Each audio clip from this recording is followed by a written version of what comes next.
നിങ്ങളുടെ favourite shows ഇനി ഒരിക്കലും മിസ്സാവില്ല. ഇപ്പോൾ C5 കാണും നിങ്ങളുടെ ഫേവറേറ്റ് ഷോസ് തികച്ചും സൗജന്യമായി. ഞാൻ സ്റ്റേഷനിലേക്ക് പോവാ.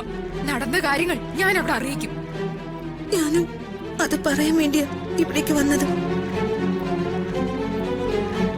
ഞാൻ ചെയ്ത തെറ്റിന്റെ ശിക്ഷ രാജു അനുഭവിക്കുന്നത് ശരിയല്ല.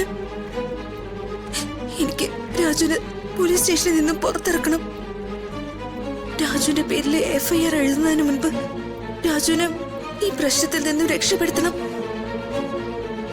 അതിനുവേണ്ടി ഞാനാണ് ആക്സിഡന്റ് ഉണ്ടാക്കിയതെന്ന് പറയാൻ പോലും ഞാൻ തയ്യാറാ. സത്യാണോ നീ പറയുന്നേ? അതെ. എങ്കി ഞാനും നിന്റെ കൂടെ വരാം. ഞാനും വരാം മോളെ. വേണ്ടങ്ങളെ, ഇത് ഞാൻ നോക്കിക്കോളാം.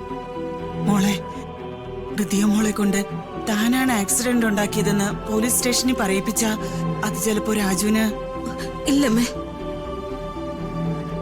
ഞാൻ തീരുമാനമെടുത്തിട്ടാ വന്നിരിക്കുന്നത്.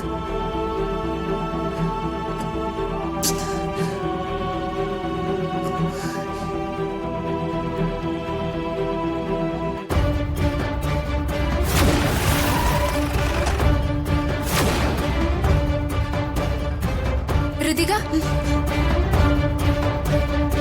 രാജുവിനെ എങ്ങനെ പുറത്തേക്ക് കൊണ്ടുവരുന്ന പറയുന്നത്?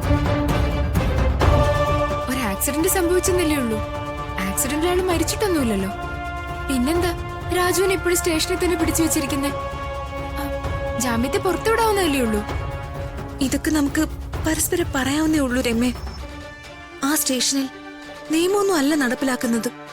കൈക്കൂലിയും അഴിമതിയോ. ഋതികയോട് SIയോ മറ്റോ കൈക്കൂലി വല്ലതും ചോദിച്ചോ? എന്നോട് അവരാരെങ്കിലും നേരിട്ട് ചോദിക്കുമെന്ന് രമ്യ കരുതുന്നുണ്ടോ? അത് പിന്നെ ഞാനും അത് തന്നെ ചിന്തിച്ചേ. തേക്കട്ടയിൽ ഉറുമ്പരിക്കൂ. അതിന് അച്ഛൻ ഈ വിവരം അറിഞ്ഞിട്ടില്ലല്ലോ, ഇതില് ഇടപെട്ടിട്ടില്ലല്ലോ. ഇടപെട്ടിരുന്നെങ്കിൽ നീ പറഞ്ഞതുപോലെ തീക്കട്ടയില് ഉറുമ്പരിക്കില്ലെന്ന് കരുതി സമാധാനിക്കായിരുന്നു. അല്ല, ഇപ്പൊ എന്ത് ചെയ്യാന്നാ പറയുന്നേ? ഋതു അത് പറയും. അച്ഛൻ ഇതിൽ ഇടപെടുത്താത്ത സ്ഥിതിക്ക് ഞാനായിട്ട് തന്നെ രാജുവിനെ പുറത്തിറക്കാനുള്ള നീക്കങ്ങൾ നടത്താൻ പോവാ. ഋതിക കൈക്കൂലി കൊടുക്കാൻ പോവാണോ? ഞാൻ ചിന്തിക്കുന്നത് മറ്റൊരു വഴിയാ. ആക്സിഡന്റിൽ അകപ്പെട്ട ആളെ ഞാൻ കാണാൻ പോവാ. കുറച്ച് സ്വർണവും പണവും ഞാൻ കരുതിയിട്ടുണ്ട്. അത് അയാൾക്ക് കൊടുക്കും. അതിൽ കൂടുതൽ എന്തെങ്കിലും അയാൾ ആവശ്യപ്പെട്ട അതും കൊടുക്കാമെന്ന് പറഞ്ഞ് ഞാൻ അയാളെ സമാധാനിപ്പിക്കും.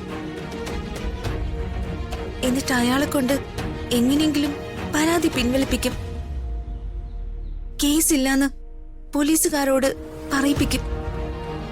അയാളങ്ങനെ കേസ് പിൻവലിച്ച രാജു രക്ഷപ്പെടില്ലേ? കേസില്ലെങ്കിൽ രാജുവിനെ സ്റ്റേഷനിൽ പിടിച്ചു വെക്കാൻ പോലീസുകാർക്ക് സാധിക്കില്ലല്ലോ. കൊള്ളാം, അതെ, നല്ലൊരു ബുദ്ധിയാ. പക്ഷേ അതിനു മുൻപ് സ്റ്റേഷനിൽ ചെന്ന് SIയോടൊന്ന് സംസാരിക്കണം. അപകടത്തിൽപ്പെട്ട ആൾക്ക് നേരായ വഴിക്ക് നഷ്ടപരിഹാരം കൊടുത്ത് കേസ് കോംപ്രമൈസ് ചെയ്യിക്കാൻ പറ്റുമെന്നൊന്ന് ചോദിക്കണം. SI അത്ര ഒരു കോംപ്രമൈസിന് മുൻകൈ എടുക്കൂ? അത് സംസാരിച്ചില്ലല്ലേ അറിയൂ. ഞാൻ ഏതായാലും SIയെ കാണാൻ പോവാ. ഋതു ഋതു എന്തായാലും തനിച്ച് സ്റ്റേഷനിൽ പോണ്ട, ഞാനും കൂടി വരാം.